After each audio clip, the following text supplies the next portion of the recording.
Assalamualaikum warahmatullahi wabarakatuh. Masih bersama dengan Pak Miftah di pembelajaran tematik kelas 4 Granada dan kelas 4 Gaza SDIT Al-Mufti. Alhamdulillah teman-teman semua, bagaimana kabarnya? Semoga semua teman-teman di sini dalam keadaan sehat walafiat, dalam keadaan dan tetap semangat dalam mengikuti pembelajaran setiap harinya.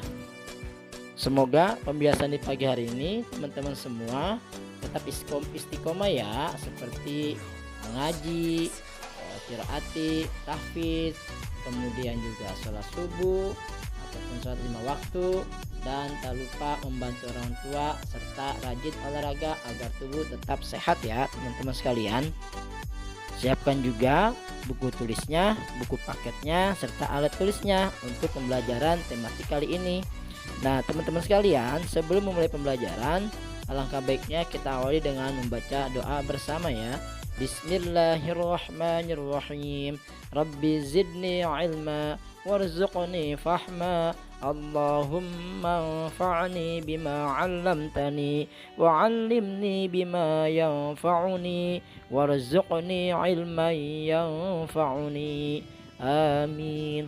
Semoga dengan pembacaan doa belajar tadi, pembelajaran kita hari ini berjalan dengan lancar dan teman-teman semua dimudahkan dalam memahami materi dan juga dimudahkan dalam mengerjakan tugas hari ini.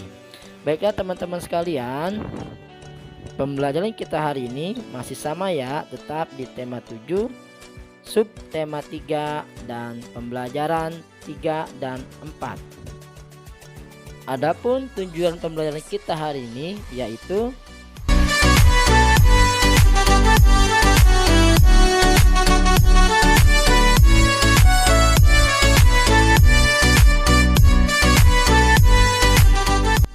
muatan pembelajaran kita hari ini yaitu Bahasa Indonesia, IPS, dan PPKN. Perhatikanlah gambar berikut ini.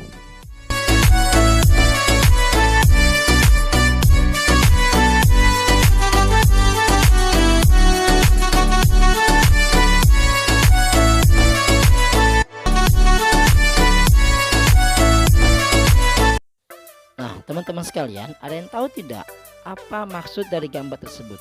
Ada yang tahu? Ya, betul, itu merupakan gambar keanekaragaman kegiatan ekonomi berupa pekerjaan yang ada di Indonesia, teman-teman sekalian. Nah, hal ini disebabkan karena beberapa hal. Kondisi geografis di Indonesia yang beragam menyebabkan penduduk Indonesia memiliki berbagai macam kegiatan ekonomi, salah satunya di bidang pekerjaan.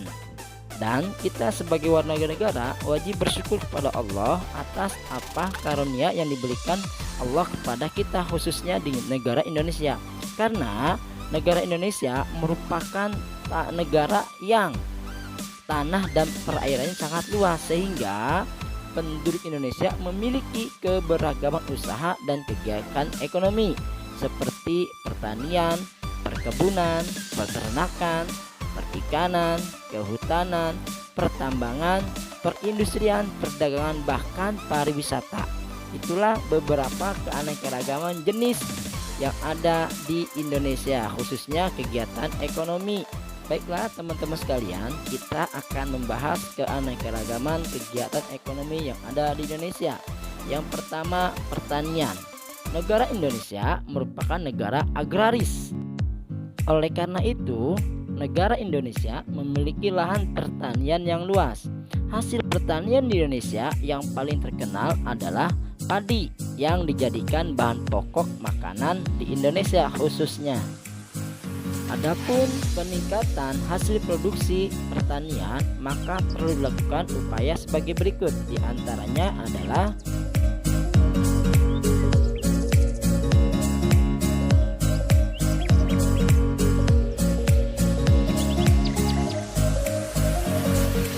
dan yang kedua yaitu perkebunan. Perkebunan merupakan usaha penanaman lahan dengan tanaman Dan perkebunan terbagi menjadi dua, yaitu perkebunan rakyat dan perkebunan besar, di mana perkebunan rakyat dikelola oleh rakyat, sedangkan perkebunan besar dikelola oleh pemerintah ataupun perusahaan. Contoh perkebunan yaitu perkebunan karet, kelapa, kelapa sawit, dan tebu, yang dimana hasilnya bisa diekspor untuk menghasilkan devisa negara. Adapun upaya untuk meningkatkan hasil industri perkebunan, maka yang dilakukan adalah sebagai berikut.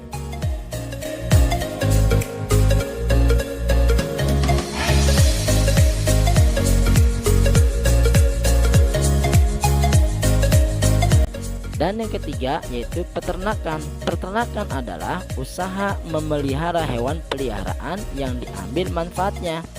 Peternakan digolongkan menjadi 3 bagian, yaitu peternakan hewan besar, peternakan hewan kecil, dan peternakan unggas. Adapun peternakan besar seperti sapi, kerbau, dan kuda. Biasanya peternakan hewan besar dilakukan di sebuah tempat yang luas seperti padang rumput yang ada di Nusa Tenggara Timur. Sedangkan peternakan hewan kecil yaitu seperti kambing, domba, dan kelinci. Sedangkan hewan yang dipelihara di peternakan unggas seperti ayam, itik, entok, ataupun burung. Adapun tujuan daripada peternakan yaitu untuk memenuhi kebutuhan pangan, gizi, serta peningkatan ekspor. Berikut ini adalah upaya untuk meningkatkan produktivitas di bidang peternakan sebagai berikut.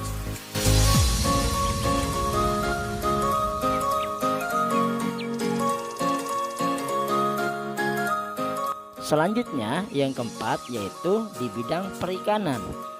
Di bidang perikanan dibagi menjadi 2, yaitu perikanan darat dan perikanan laut. Adapun perikanan darat, usaha memelihara dan menangkap ikan di perairan darat seperti di sungai, danau, rawa, waduk maupun kolam. Dan hasil perikanan di darat yaitu mujair, ikan tawes, ikan gurami, ikan lele, dan lain-lainnya.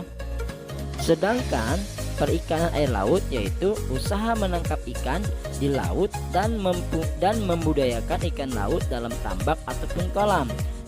Adapun hasil daripada perikanan di laut yaitu ikan tongkol, ikan selar, ikan kerapu, dan masih banyak lagi ikan yang ada di laut. Adapun untuk meningkatkan hasil produksivitas perikanan yang ada di Indonesia, maka perlu dilakukan upaya sebagai berikut.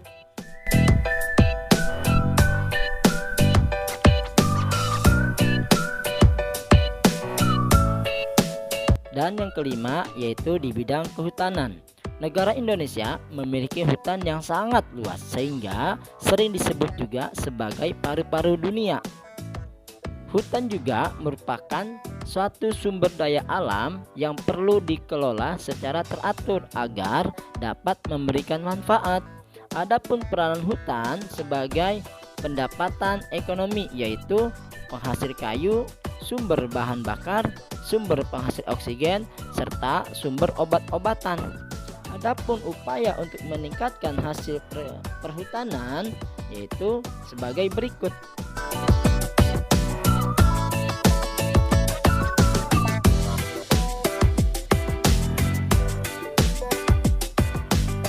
Dan yang keenam yaitu di bidang pertambangan.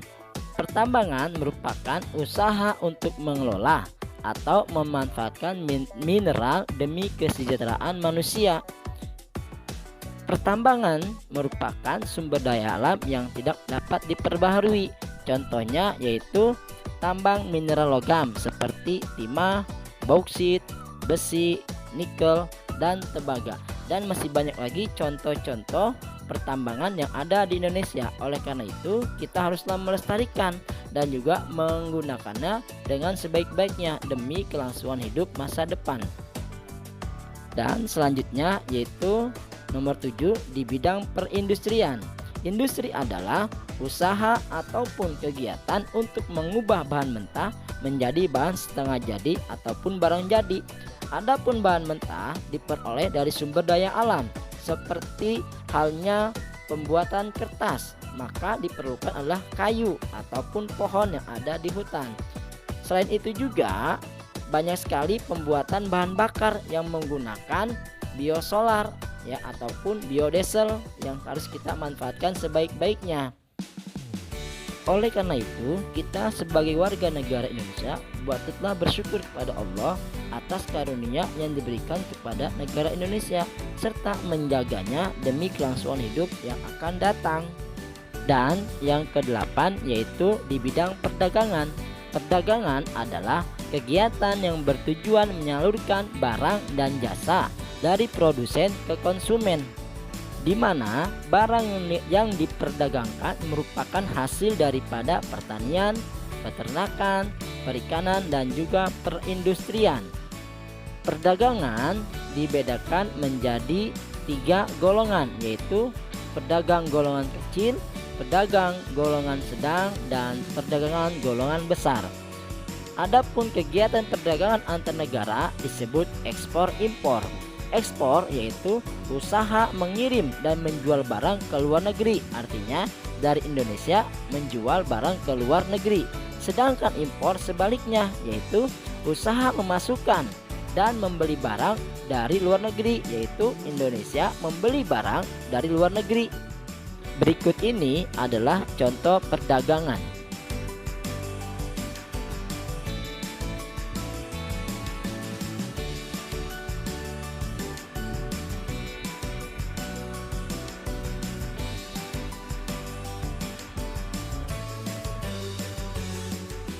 Dan yang terakhir kegiatan ekonomi yaitu di bidang pariwisata.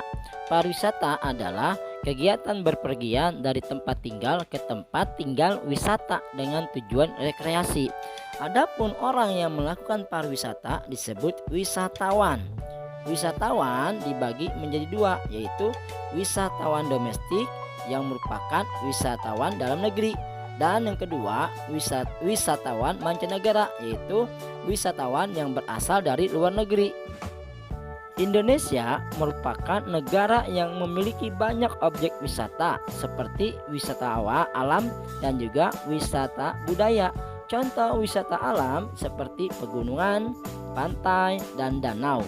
Sedangkan objek wisata budaya yaitu candi, upacara adat, dan kesenian daerah. Itulah beberapa jenis keragaman kegiatan pekerjaan ataupun kegiatan ekonomi yang ada di Indonesia. Sangat beragam ya teman-teman sekalian. Oleh karena itu kita wajib bersyukur terhadap pemberian nikmat daripada Allah ataupun Tuhan yang memberikan kepada kita semua, sehingga kita bisa melakukan aktivitas pekerjaan di bidang apapun. Bagaimana dengan tempat tinggalmu? Apakah ada termasuk di bidang pekerjaan tersebut? Nah, teman-teman sekalian, tentunya banyak sekali manusia yang bekerja untuk memenuhi kebutuhan hidupnya, termasuk ayah bunda kalian yang bekerja untuk memenuhi kebutuhan hidup sehari-hari. Seperti ada yang bekerja sebagai petani, bahkan karyawan pabrik, ada juga yang di PNS, bahkan ada juga yang menjadi pengusaha ataupun guru serta polisi, dan masih banyak lagi jenis pekerjaan yang ada di negara kita, khususnya negara Indonesia.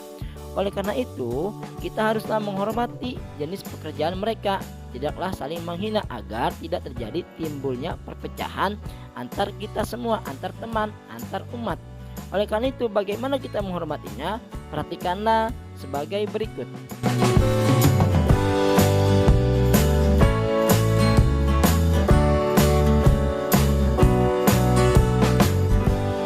Adapun tugas untuk pembelajaran kali ini yaitu pada buku paket 4G, yaitu halaman 111.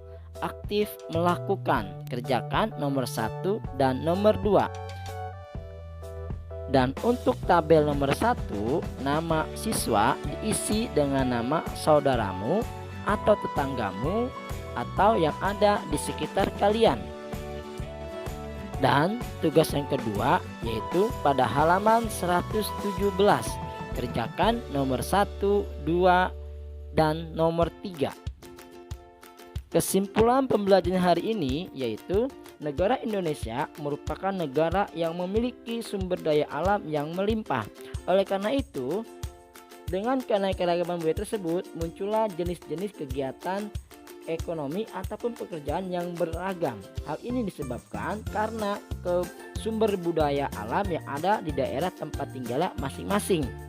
Oleh karena itu, kita haruslah menjaganya, melestarikannya demi kelangsungan kehidupan yang akan datang. Sebelum pamit akhiri pembelajaran kita kali ini, teman-teman sekalian rapikan dahulu buku paketnya, buku tulisnya, dan alat tulisnya disimpan di tempat yang aman. Dan selalu terapkan 3M. Marilah sama-sama kita ucapkan Alhamdulillahirabbil alamin. Wassalamualaikum warahmatullahi wabarakatuh.